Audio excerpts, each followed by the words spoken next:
Hello my dear student, welcome to my study channel Akshay classes. जितने भी विद्यार्थी 2025 में संस्कृत की परीक्षा देने वाले हैं, यानी कि 3 मार्च को जाकर के संस्कृत का पेपर देंगे, उनके लिए यह वीडियो बिल्कुल खास होने वाली है। क्योंकि मैं एक वायरल पेपर लेकर के आ गया हूं जो 100% परीक्षा में पूछा जाएगा और जिसका कोड है 818 MS।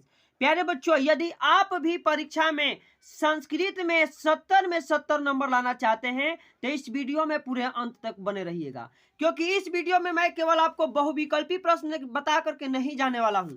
पूरा का पूरा पेपर का जो हल है, मैं एक एक करके वर्णनात्मक प्रश्न हो चाहे कोई भी प्रश्न हो, सभी को मैं कॉपी पे लिख लिख करके आपको एक एक तरीका बताऊंगा, ताकि आप जा करके संस्कृत में कुछ भी जो है गलत न करे और पूरा का पूरा मार्क अचीव कर ले।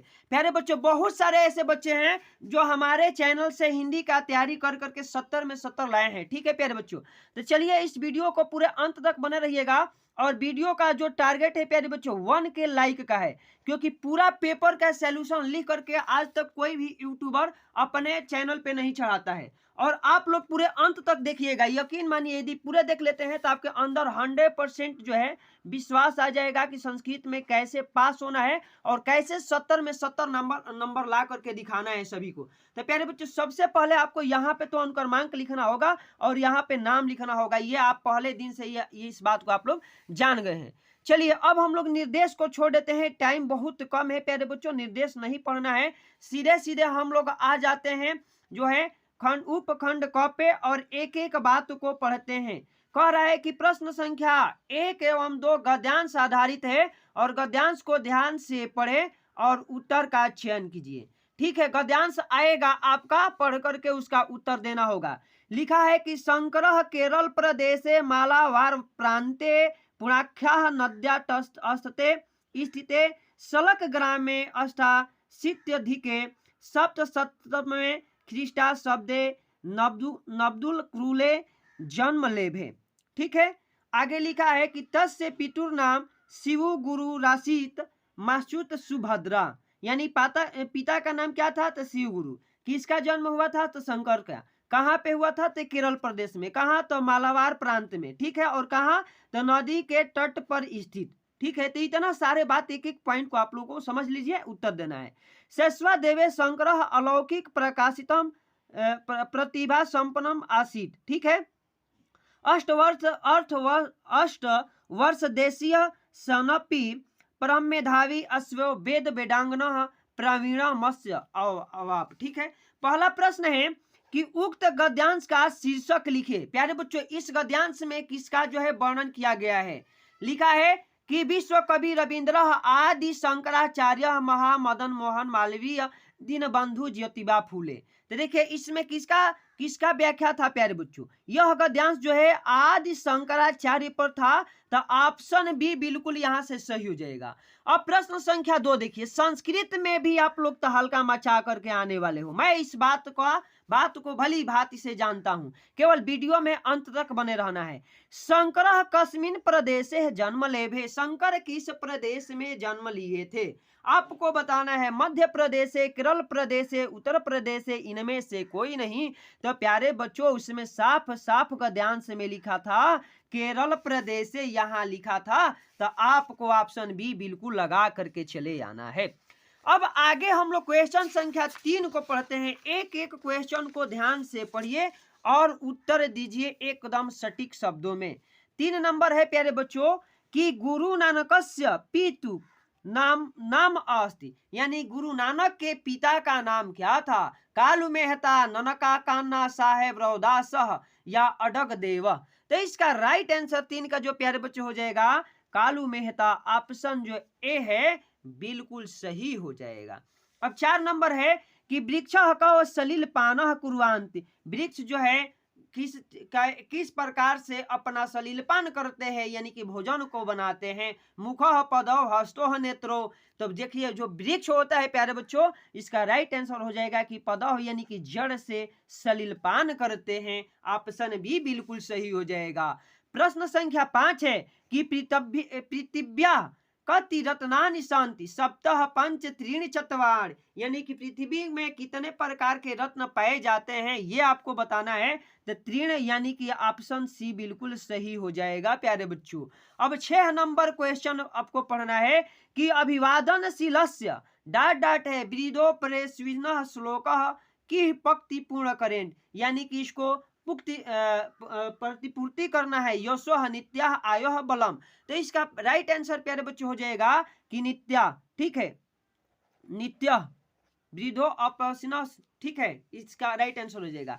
7 नंबर क्वेश्चन बताना है कि कर्मेढ़ाधिक्रास्ते माँ फलेषु कदाचन सूक्ति पाठ से उद्धृत है। यह जो सूक्ति है किस पाठ से ली गई है? लक्ष्य वेद परीक्षा, सूक्ति सुधा, विद्यार्थी चर्या या गीतामृतम। तो राइट आंसर इसका बच्चों हो जाएगा गीतामृतम, ठीक है, राइट आंसर इसका डी हो जाएगा, इस बात की पूरी गारंटी है। चलिए अब हम लोग 8 नंबर पढ़ते हैं। ये क्वेश्चन बिल्कुल छप करके आने वाला है, तो पूरे वीडियो में अंत तक बने रहिएगा और अपने दोस्त में शेयर करके प्यारे बच्चों इस वीडियो को 1 के लाइक करवा दो, ठीक है। चलिए, किम नाटक दृष्टा गांधिनः हृदय परिवर्तन, यानी किसके नाटक को देख करके गांधी जी का जो हृदय था ना वो परिवर्तित हो गया था, बदल गया था। अभिज्ञान शकुंतलम, हरिश्चंद्र प्रति मानाटकम, उसके बाद स्वप्रवासवादकम। तो इसका राइट आंसर हो जाएगा प्यारे बच्चों राजा हरिश्चंद्र वाला जो नाटक था, बचपन में ही गांधी जी देखे थे, इसलिए उनका जो हृदय हुआ था वो परिवर्तन हो गया था। आगे 9 नंबर क्वेश्चन है, 9 नंबर कि नागानंदनस्य नाटक रचयिता अस्ति, यानी कि नागानंदनस्य के नाटक कौन से हैं, इसमें ये आपको बताना है प्यारे बच्चों। तो इसका राइट आंसर हो जाएगा हर्षवर्धन, ऑप्शन सी प्यारे बच्चों बिल्कुल सही हो जाएगा। अब हम लोग क्वेश्चन संख्या 10 के तरफ बढ़ेंगे और 10 नंबर क्वेश्चन क्या है, एक एक बात को हम लोग समझ करके पढ़ेंगे। लिखा है कि समित्र लक्षण मिदह प्रवदित शांति इति कह अकथ्यत, यानी कि इसे कौन कहे थे? दीपकः जसविंद्रः अफताबः या पीटरः। तो इसका राइट आंसर प्यारे बच्चों हो जाएगा कि दीपकः कहे थे, ऑप्शन ए बिल्कुल सही हो जाएगा।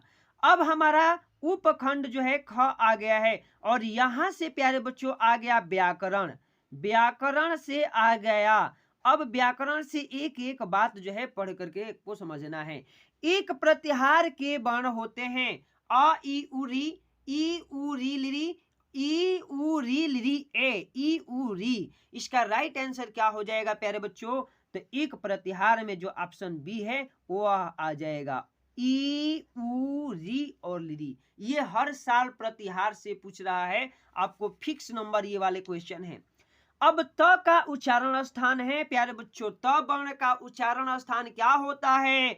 तो दंत होता है, दंत होता है, ऑप्शन सी बिल्कुल सही हो जाएगा, ठीक है। लिखा है कि हरि हरिह बंदे में संधि है, कौन सा संधि है?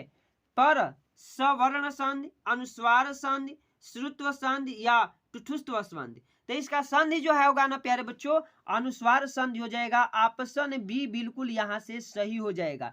एक एक बात एकदम जो है बढ़िया से सीख लीजिए और पूरे कॉपी लिखने का तरीका भी आपको सीख करके ही जाना है, छोड़ना नहीं है। नमस्ते का संधि विच्छेद विच्छेद है, नमस्ते का संधि विच्छेद है, ये आपको बताना है। तो नमः धन ते विसर्ग संधि आ जाएगी प्यारे बच्चों, नमः धन ते होता है, ऑप्शन बी बिल्कुल सही हो जाएगा। आगे पूछा है कि राज्ञा पद में किस विभक्ति एवं वचन का रूप है, ये आपको बताना है। तो इसका राइट आंसर हो जाएगा प्यारे बच्चों तृतीया विभक्ति, तृतीया विभक्ति और एक वचन, ऑप्शन जो है बी बिल्कुल सही हो जाएगा। अब 16 नंबर क्वेश्चन बताना है, वारि पद का षष्ठी एक वचन रूप है, वारि शब्द का ये बताना है। तो इसका राइट आंसर हो जाएगा वारिणः, ऑप्शन सी बिल्कुल सही हो जाएगा। अब चलिए प्यारे बच्चों हम लोग आगे बढ़ते हैं और क्वेश्चन नंबर पहुंच जाते हैं सीधे सीधे 17 नंबर पे। 17 नंबर क्वेश्चन है कि नमामि रूप है, नमामि कौन सा रूप है ये आपको बताना है। तो जो नमामि है प्यारे बच्चों लट लकार का है, उत्तम पुरुष और एक वचन का है, ऑप्शन बी यहाँ से बिल्कुल सही हो जाएगा। 18 नंबर क्वेश्चन है कि भयेऊ रूप किस लकार का है, तो ये ऑप्शन आपको आपका आंसर हो जाएगा विधिलड, विधिलड लकार का है, यानी कि भवेहु मतलब होता है होना, ठीक है। तो यह विधिलड लकार में चला जाएगा, ऑप्शन डी बिल्कुल सही हो जाएगा। 19 नंबर क्वेश्चन है प्यारे बच्चों, प्रतिदिनम में समास है, ये आपको बताना है। प्रतिदिन, मुट्ठी भर, ठीक है, ये सारे जो ऑप्शन होते हैं ये किस समास के हैं? तो प्यारे बच्चों अव्ययी भाव के, अव्ययी भाव के। कौन सा? अव्ययी भाव के। ऑप्शन जो है बी बिल्कुल सही हो जाएगा। आगे है कि त्रिभुवनम का समास विग्रह है, त्रिभुवनम का समास विग्रह आपको बताना है। तो इसका देखिए यहां से शब्द कुछ मिला लेते हैं, इसका राइट आंसर हो जाएगा त्रणयः भुवनान समाहारः। ऑप्शन जो ए है बिल्कुल सही हो जाएगा। अब बारी आती है हम लोग खंड ब पढ़ने का। ये जो है वर्णनात्मक प्रश्न है और प्यारे बच्चों 50 में 50 अंक का है। ये जो खंड है यह राजा वाला खंड है। राजा वाला क्यों खंड है प्यारे बच्चों? क्योंकि यहाँ जो है ऑप्शन नहीं चुनना है। यदि कुछ भी लिखेंगे तो नंबर की बारिश होने वाली है, यहाँ नंबर की बारिश होती है। लेकिन बहुत सारे बच्चे होते हैं संस्कृत से डर जाते हैं, वीडियो स्किप करके भाग जाते हैं, कहते हैं कि मेरे बस का नहीं है। तो प्यारे बच्चों यहाँ तक आप यदि पढ़ लिए हैं, देख लिए हैं, तो आप एक लकी स्टूडेंट हैं और मेहनत करने वाले हैं। प्यारे बच्चों आप लगातार सोच रहे हैं कि संस्कृत में 70 में 70 लाना है, तो वर्णनात्मक प्रश्नों को भी बढ़िया से पढ़िए। सभी प्रश्न अनिवार्य है, ये हम सभी बालक जानते हैं, आप भी प्यारे बच्चे जान रहे हैं इस बात को कि सभी प्रश्न अनिवार्य है।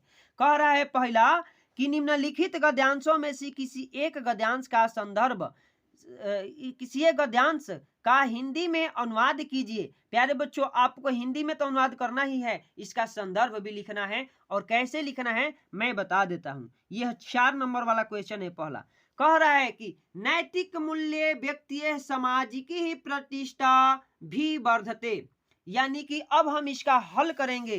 ख वाला का हल नहीं कराया है, क वाला का कराया है। तो आपका जो है खंड ब लिखना है, वर्णनात्मक प्रश्न लिखिए, प्रश्नोत्तर संख्या 1 लिखिए और संकेत में लिखना ये एकदम जरूरी है। यही तो तरीका मैं बता रहा हूं, नंबर न कटने वाला। नैतिक मूल्य यहाँ संकेत लग गया प्यारे बच्चों, और यहाँ है समयानुसार लभ्यते, तो ये वाला यहाँ से यहाँ संकेत आपको लगा देना है प्यारे बच्चों, नैतिक मूल्य और डॉट डॉट करके लभ्यतः तक। और संदर्भ लिखिएगा। संदर्भ लिखने का तरीका समझिए। प्रस्तुत गद्यांश हमारी पाठ्य पुस्तक संस्कृत के गद्य भारती में संकलित नैतिक मूल्यान, ठीक है, मूल्यान शीर्षक पाठ से उद्धृत है। इतना लिखने के बाद एक एक का हम लोग अर्थ लिख देते हैं। लिखेंगे नैतिक मूल्य व्यक्ति सामाजिक ही प्रतिष्ठा भी वर्धते, यानी कि इसका राइट आंसर हो जाएगा प्यारे बच्चों, इसका हिंदी अनुवाद करेंगे कि नैतिक मूल्य से व्यक्ति की सामाजिक प्रतिष्ठा बढ़ती है। ये आपका हो जाएगा यहाँ तक का। आगे लिखा है कि मानव कल्याण का नैतिकता आवश्यकी, यानी कि मानव के कल्याण के लिए नैतिकता जो है आवश्यक है। आगे लिखा है नैतिक तो व्यक्ति सामंजस्य राष्ट्र लोक कल्याण करियंतु, जो नैतिक वाला व्यक्ति होता है या नैतिकता से संबंधित व्यक्ति होता है वह समाज के, राष्ट्र के और लोक कल्याण करता है। इसी बात को हम लोग लिखेंगे कि मानव कल्याण के लिए नैतिकता आवश्यक है और नैतिकता ही व्यक्ति, समाज, राष्ट्र और विश्व का कल्याण करती है। इसी बात को हम लोग आगे अब लिखते हैं कि नैतिकता चरणेयो मनुष्येषु त्यागः तपः विनयः सत्यः न्यायप्रियता एवं मानवीय गुणा उद्यपत्यते। इसका आगे हम लोग लिख देंगे कि नैतिकता आचरण से ही मनुष्य में त्याग, तप, विनय, सत्य और न्यायप्रियता उत्पन्न होते हैं। अब आगे क्या लिखना है प्यारे बच्चों? आगे जो आपका लिखना है, आगे लिखना है, हल करना है इसका कि तदाचरणे व्यक्ति सामंजस्य च जीवनम अनुशासित निष्कंटः भवत्, यानी कि जिसके धारण करने से, लिखा है कि नैतिकता से मनुष्य दूसरे प्राणियों से भिन्न हो जाता है, ठीक है। आगे लिखेंगे कि उसके आचरण से व्यक्ति और समाज का जीवन अनुशासित और निष्कंटक होता है। यहाँ तक लिखा है ना, निष्कंटक तक, तो यहाँ तक प्यारे बच्चे हो जाएगा। आगे लिखा है कि व्यक्ति सामंजस्य वर्गस्य देशस्य च समन्या अवसरे लभ्यते, यानी कि लिखेंगे आगे प्यारे बच्चों कि व्यक्ति, समाज, वर्ग और देश की उन्नति का अवसर प्राप्त होता है, ठीक है। ये जो है इस तरह से हमको लिख करके आना है। अथवा ये किया है तो अथवा किसी एक को करना था तो दूसरे वाले को छोड़ देते हैं। अब प्रश्न संख्या 2 पे बढ़ते हैं और 2 जो है एकदम मैं तरीका बता दे रहा हूँ ये कैसे आप लोग पास करेंगे। निम्नलिखित पाठों में से किसी एक पाठ का सारांश जो है हिंदी में लिखना है। लिखा है पहला कि कविकुल गुरु कालिदास विश्व रवि कवींद्र, आगे है कि मदन मोहन मालवीय। तो प्यारे बच्चों इसका किसी एक का जो है आपको जो है हिंदी सारांश लिखना है। और सारांश लिखने का तरीका क्या है, आप जिसका लिख रहे हैं केवल हेडिंग लगाइए, तुरंत हेडिंग लगना चाहिए। और हेडिंग कैसा लगना चाहिए, बिल्कुल इस फॉर्मेट में लगना चाहिए। प्रश्नोत्तर संख्या 2 कवि कुल गुरु कालिदास, और हेडिंग लगाने के बाद आपको तुरंत क्या करना है प्यारे बच्चों, देखिए यहाँ जो है स्केल चला देना है ताकि ये जो है अच्छा दिखे। ठीक है प्यारे बच्चों, यहाँ ठीक ना, और यहाँ जो है यहाँ पर भी आपको स्केल चला देना है ताकि ये भी अच्छा दिखे। अब एक एक बात को अपने भाषा में लिख देना है। इसी बात को लिखिए, पूरा सारांश लिखना है ना कवि कुल कालिदास का। हेडिंग लग गया और ये फिर उनका नाम लिख गया। उसके बाद आपको करना क्या है, कुछ भी लिखिए, लिख दीजिएगा बिल्कुल। यदि आ रहा है तो सही लिखिए, नहीं तो 2 पेज में लिख दीजिए, 4 नंबर पक्का कीजिए। ये जो होता है ट्रिक होता है। और ट्रिक में लिखेंगे हम लोग कि महाकवि कालिदास संस्कृत के कवियों में से सर्वश्रेष्ठ कवि है। बढ़ा चढ़ा करके लिखना है। उनकी कृति कैमुदी विदेशों तक फैली हुई है। वे भारत के ही नहीं अपितु विश्व के श्रेष्ठ कवि माने जाते हैं। इस महान कवि के जन्म के विषय में अनेक मतभेद है। इन्होंने अपने कृति जीवन के विषय में कुछ भी नहीं लिखा है। आगे लिखेंगे जन्म समय एवं स्थान की थोड़ा सा व्याख्या कर देते हैं कि कालिदास विक्रमादित्य के सभा रत्न थे। कोई विद्वान इन्हें चंद्रगुप्त द्वितीय का समकालीन मानता है तो कोई उनको विक्रमादित्य के समकालीन मानता है। ठीक है, कोई चंद्रगुप्त को तो कोई विक्रमादित्य को, तो कोई उनको विक्रमादित्य के समकालीन मानता है। कुछ विद्वान इनका जन्म बंगाल प्रदेश में मानते हैं तो कुछ आलोचक इनका जन्म उज्जैन में मानते हैं। ये जो है कालिदास का ऐसे। अब कुल इनका लिख देंगे, एक एक हेडिंग लगाना है। बहुत सारे बच्चे होते हैं हेडिंग ही नहीं लगा देंगे, एक हेडिंग लगा देंगे नंबर कट जाएगा। नंबर ऐसे नहीं बढ़ता है। कालिदास के कृतियों में वर्ण व्यवस्था को देख करके इन्हें ब्राह्मण कुल में जन्म माना जाता है। ये शिव उपासक थे, फिर भी इन्होंने राम में अपार श्रद्धा थी। आगे इतना तो हो गया। आगे थोड़ा सा चर्चा कर देते हैं इनकी रचनाओं के बारे में। रचनाएं हो जाएगा प्यारे बच्चों, रघुवंशम, कुमार संभव, मेघदूतम, अभिज्ञान शकुंतलम। अब हम लोग सीधे बढ़ जाएंगे प्रश्नोत्तर संख्या 3 के तरफ। और 3 नंबर कह रहा है कि निम्नलिखित श्लोकों में से किसी एक श्लोक का हिंदी में व्याख्या कीजिए। पहला है कि भाषः पश्यंस यथेन्त तथा ब्रूहि पुनर्वचः शिर पश्यामि भाषस्य न गात्रमिति सो ब्रवीत। ठीक है, इसी का जो है लिखना है प्यारे बच्चों। देखिए हम लोग प्रश्नोत्तर संख्या 3 हेडिंग लगाएंगे और संकेत लिखना मत भूलिए। हिंदी अनुवाद लिख करके लिखेंगे कि द्रोणाचार्य ने अर्जुन से कहा कि यदि तुम इस गिद्ध को देखकर देख रहे हो तो वैसे ही कहो, मैं गिद्ध का शरीर को नहीं सिर को देख रहा हूं, ऐसा अर्जुन ने कहा। बस इतना ही लिख देना था। लिख रहा है ना कि भाष्य पश्यंत यदेन तथा ब्रूहि पुनर्वचः सिर पश्याम भाष्यस्य न गात्रमिति सो विपरीत। इसका लिखना था तो इसको हम लोग लिख देंगे। अब 4 नंबर की तरफ बढ़ते हैं प्यारे बच्चों। दूसरा का किसी एक को ही करना था तो दूसरा छोड़ देंगे। लिख रहा है कि निम्नलिखित सूक्तियों में से किसी एक सूक्ति का हिंदी में व्याख्या कीजिए। मूढ़ो पसाड़ खंडेश रत्न संज्ञा विधिते, यानी कि मूर्खों को पत्थर की संज्ञा दी जाती है, ये वाला लिखना है। नहीं तो लिखा है कि एत द्विघात समासलेन लक्षणम सुख दुखम भवेत, या लिखा है कि समत्य योग्य उच्यते, समोग योग्य उच्यते। किसी एक का लिखना है प्यारे बच्चों। तो देखिए हम लोग प्रश्नोत्तर संख्या 4 लगाएंगे और संकेत लगाएंगे कि समत्व योग्य उच्यते। हिंदी अनुवाद लिखेंगे कि मनुष्य को कर्म करते रहना चाहिए, मनुष्य को कर्म करते समय यह कभी नहीं सोचना चाहिए। हिंदी में व्याख्या करना था कि मुझे इस कार्य में सफलता मिलेगी या असफलता। ये वाला जो है श्लोक लिया गया है। ठीक है, ये जो कह रहे हैं कृष्ण से, कौन कृष्ण कह रहे हैं किससे, अर्जुन से, वहां का ये जो बात लिया गया है। आगे लिखा है कि सफलता मिलने पर खुशी नहीं होना चाहिए और असफलता मिलने पर कभी भी दुख ही नहीं होना चाहिए। सुख और दुख में संभाव रहते हुए कार्य को करना चाहिए प्यारे बच्चों। 4 नंबर क्वेश्चन ऐसे हम लोग बना करके लिख देंगे।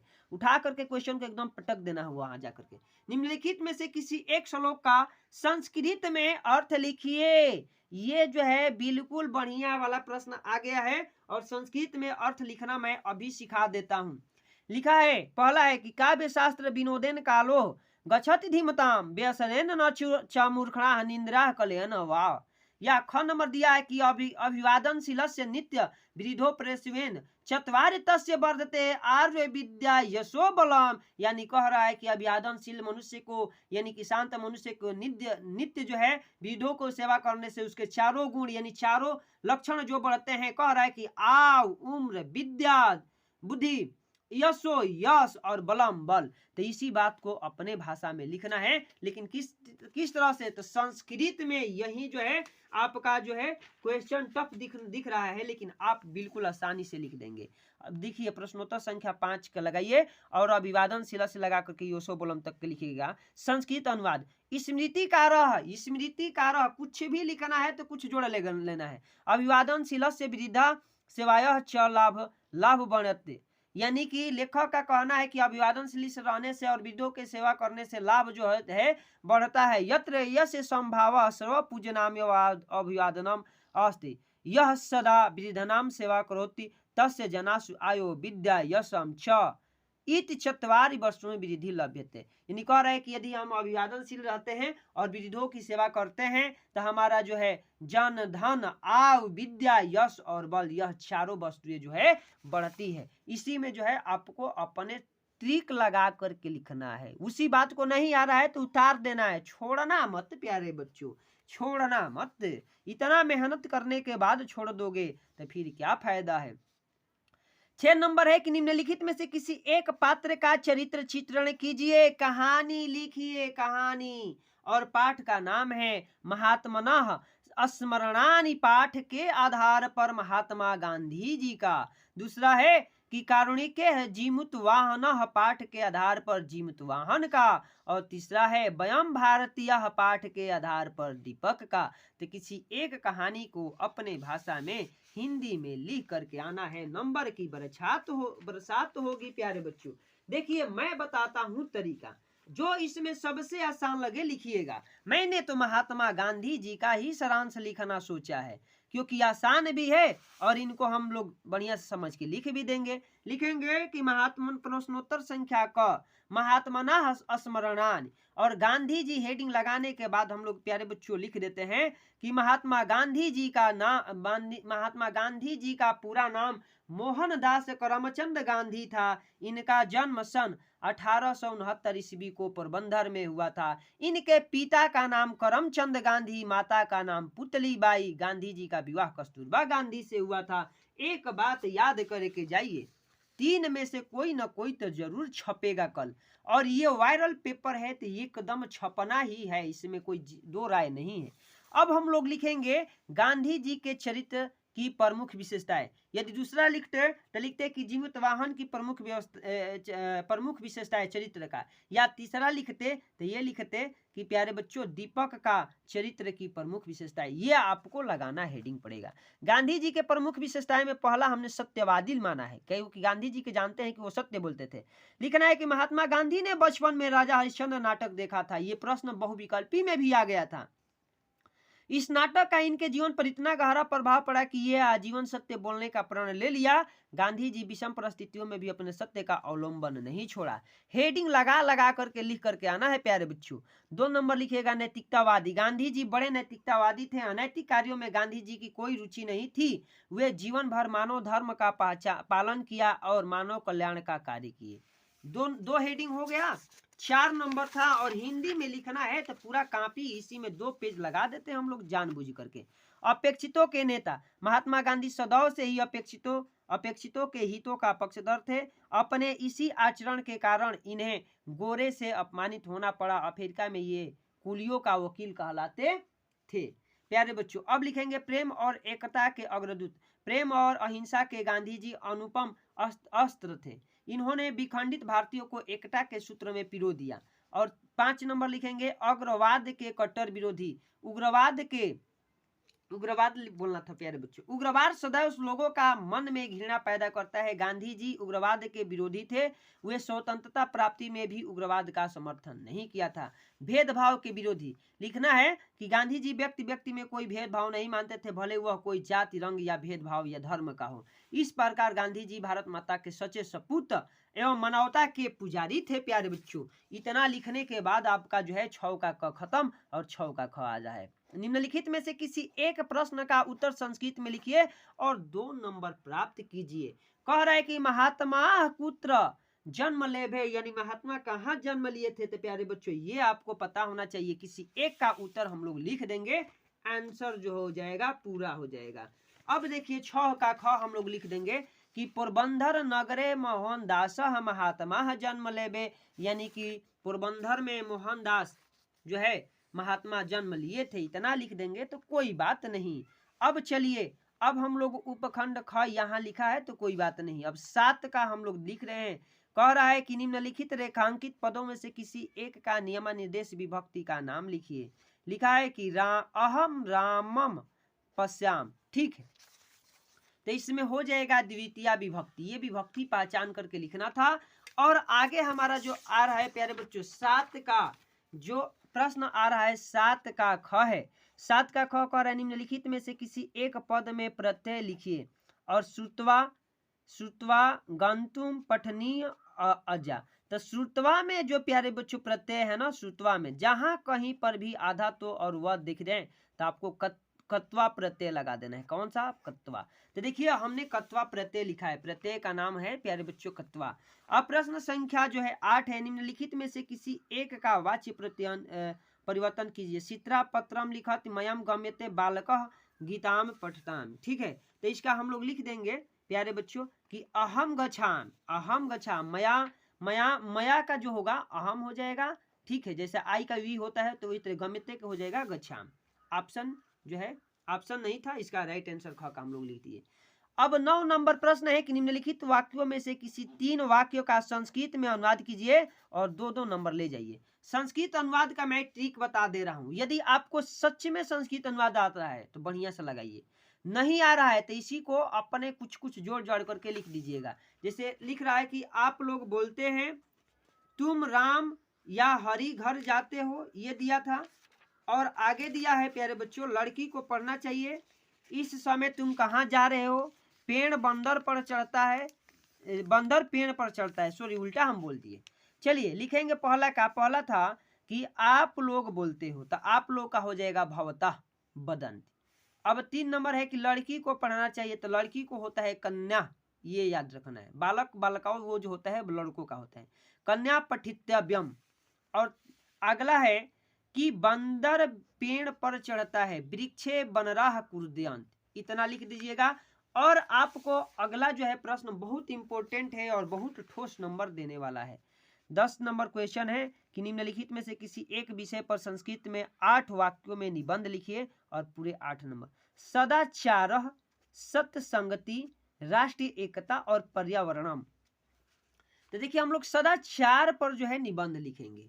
और कैसे? 8 केवल लाइन लिखना है, कुछ भी लिख दीजिए, 8 लाइन हो जाना चाहिए, आपका जो है नंबर मिल जाएगा। यदि सटीक आ रहा है सटीक लिखिए। देखिए हम लोग 8 लाइन जानबूझ के लिखा है। सताम आचारः सदाचारः कथ्यते, ठीक है। दूसरा में लिखा है सजना यद्य आचरन्ति तदेव आचरण सदाचार्य कथ्यते। यदि कोई सजन व्यक्ति हमेशा सुंदर आचरण करता है तो उसे हम लोग सदाचार कह सकते हैं। सदाचारी जन सर्वे सह शिष्टतापूर्वम आचरण, यानी जो सदाचारी लोग होते हैं वो हमेशा जो है शिष्टतापूर्वक आचरण करते हैं। सह सत्यम वदत, वो लोग हमेशा सत्य बोलते हैं। एक मैंने अपने हिसाब से लिख दिया है। सह नित्य माता पितरो अभिवादनते, यानी कि वह हमेशा यानी माता पिता का अभिवादन करते हैं। सदाचार युक्त जन सर्वत्र आदरण लभ्यते, यानी कि सदाचार लोग जो है सदाचार से जिनमें है वह लोग हमें हर जगह पे सर्वत्र सभी जगह पर आदर का लाभ उठाते हैं, आदर प्राप्त करते हैं। समस्त धर्म ग्रंथेस्तु आचरण से महमिया वर्णस्ति, यानी कि सभी धर्मों में आचरण का महिमा का वर्णन किया गया है। लिखा है कि अतः वयम सदा सदाचरणामि भवेम, यानी कि हमेशा हम लोग को सदाचारी होना चाहिए, दुराचारी नहीं होना चाहिए। प्यारे बच्चों, अब 11 नंबर क्वेश्चन है। निम्नलिखित पदों में से किन्हीं दो पदों का संस्कृत वाक्यों में प्रयोग कीजिए और 4 नंबर प्राप्त कीजिए। गणेशाय त्वम मधुरम सर्वत्र गच्छाम। किसी एक को देखिए वाक्य प्रयोग करने आएगा कीजिएगा, नहीं आएगा मेरा वाला ट्रिक लगाइएगा, इसी को उठा करके कुछ बीच में लिख दीजिए, आपका नंबर मिल जाएगा। जैसे लिखे हैं हम लोग 11 का, गणेशाय मोदक रोचते, यानी गणेश जी को जो मोदक होता है वह बहुत रोचित है। ठीक है, यहाँ लड्डू है, मिठाई है। ईश्वर सर्वत्र व्याप्त अस्ति, हम ईश्वर जो है सभी जगह पर व्याप्त है। तो प्यारे बच्चों, इस तरह से आप लोग देख लीजिए पूरे मैंने संस्कृत का आप लोगों के लिए कैसे लिखना है, क्या लिखना है, उत्तर कैसे बनाना है, इसके लिए मैंने बड़ी मेहनत और लगन से इस वीडियो को बनाया है। तो यदि आप सभी को इस वीडियो को अच्छी लगी है, आप सभी को यह वीडियो अच्छी लगी है, तो वीडियो को अपने दोस्तों में शेयर कीजिए और कहिए कि सर का वीडियो आप भी शेयर कीजिए और लाइक कर दीजिएगा। और यदि चैनल पर पहली बार विजिट किए हैं तो सब्सक्राइब भी कर दीजिएगा। यह आपका दायित्व है प्यारे बच्चों 1 के इस वीडियो को लाइक पहुंचाने का। तो चलिए अब मिलते हैं अगली और नेक्स्ट वीडियो में। मैं मानता हूं कि आपका पेपर बहुत ही शुभ हो और आप संस्कृत में 70 में 70 प्राप्त कर